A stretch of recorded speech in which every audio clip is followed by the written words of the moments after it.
దాదాపు 3,000-5,000 కోట్లతో పనులు ప్రారంభించాం.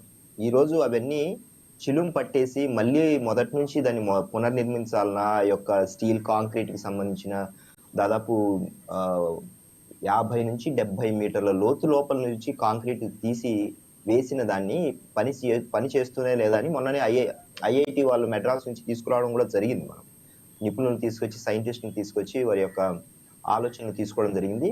అవి పర్లేదు నిర్మాణం చేయొచ్చు అనేది వాళ్ళు సర్టిఫై చేయడం జరిగింది. కానీ ఈ 5 ఏళ్ల పాటు ఏదైతే గ్రావెల్, మట్టి, ఇసుక, చెట్లు మొలిచి ఆ రాజధాని ప్రాంతం ఎలాగైతే నిర్మానుష్యం అయిపోయిందో, ఎలాగైతే దోచేశారో 5 ఏళ్ల పాటు కనీసం కరెంట్ కూడా ఇవ్వలేదు.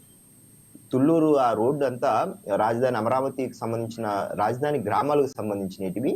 కరెంటు అంటే 4 లైన్ రోడ్లేశారు కొన్ని ప్రాంతాల్లో దాదాపు 10 కిలోమీటర్స్ అలాగా ఒక రేడియస్‌తో.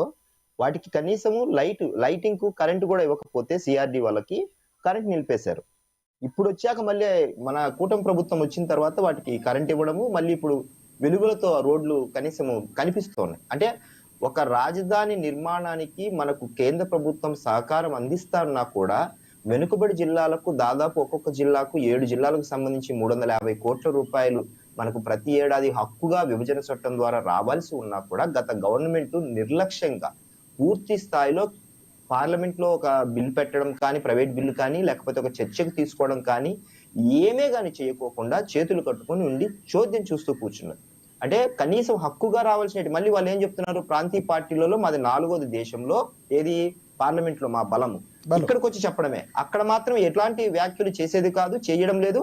వాళ్ళు అక్కడ సాధించింది ఏమీ కాదు. కానీ వైజాగ్ వచ్చేసి పాదయాత్ర చేయడము, వైజాగ్ స్టీల్ ప్లాంట్ కి మేము ఏదో మద్దతుగా ఉన్నామని షో చేయడం తప్ప ఇక్కడికి వచ్చి వాళ్ళు దాని మీద ఒక 5 ఏళ్ల పాటు అధికారంలో ఉండి మమ్మల్ని విపక్షాలుగా ఉన్నప్పుడు, నాడు మేము విపక్షంగా ఉన్నప్పుడు కేంద్ర ప్రభుత్వానికి అధికారికంగా మీకు ఎంపీలు ఉన్నారు, మనమంతా వెళ్దాము, అఖిలపక్షం ఏర్పాటు చేయండి అని 2022లో మా అధినేత వైజాగ్ స్టీల్ ప్లాంట్ కి వచ్చి ఒకరోజు లాంగ్ మార్చ్ చేయడం జరిగింది అదే పనిగా.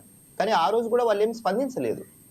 అయితే మా అధినేతకున్న కమిట్మెంట్ విషయంలో కావచ్చు, ఇప్పుడు కేంద్రంతో ఉన్న కూటమి ఎన్డీఏ పక్షంగా చంద్రబాబు గారు, ఎంపీలు కావచ్చు, అలాగే మా అధినేత ఆలోచన విధానానికి కేంద్ర ప్రభుత్వం విరాళాలు అంటే అది ఒక గ్రాంట్ రూపంలో కావచ్చు, అప్పు రూపంలో కావచ్చు, ఇప్పటికే మనకు 15,000 కోట్లకు సంబంధించి అమరావతికి నిధులను విడుదల చేయడంలో కావచ్చు, రైల్వే జోన్ ప్రారంభోత్సవం చేసుకుంటున్నాము. ఇక రైల్వే జోన్ గురించి చెప్పాల్సి వస్తే కనీసము భూమి కేటాయించలేదు గత 5 ఏళ్ల పాటు. అంత దుర్మార్గమైన ప్రభుత్వం. కానీ ఏం చెప్తున్నారు రైల్వే జోను మనకు కేంద్రం ఇవ్వట్లేదని ఇక్కడ చెప్తున్నారు. ఇక్కడ టీడీపీ గవర్నమెంట్ మోకాలు అడ్డుతుందని గత 5 ఏళ్ల పాటు వాళ్ళ మీడియాలో రాసిన విషయాలు చెప్తున్నారు. అరే మీరు కేంద్రంతో పార్లమెంట్ లో మాట్లాడాల్సిన విషయము, తేల్చుకోవాల్సిన విషయము, లేకపోతే ప్రజలను మమ్మల్ని భాగస్వామ్యం చేసినంటే మేము కూడా మీకు మద్దతు వచ్చేవాళ్ళం కదా. ఈ రోజు దొంగ మాటలు, అబద్ధ మాటలు చెప్పడం కన్నా మమ్మల్ని ఎప్పుడు కలుపుకొని వెళ్ళారు గత 5 ఏళ్లలో? మీరు సాధించకపోగా అందరినీ తీసుకువెళ్లాల్సిన బాధ్యత ఉండాల్సింది మీరు తీసుకెళ్లకుండా మాకు అంతా తెలుసు, మీరెవరు, మాకు 151 వచ్చాయని ప్రవర్తించిన విధానానికి కనీసం భూమి ఇవ్వలేదు. అది కూడా ఎప్పుడు తెలిసింది?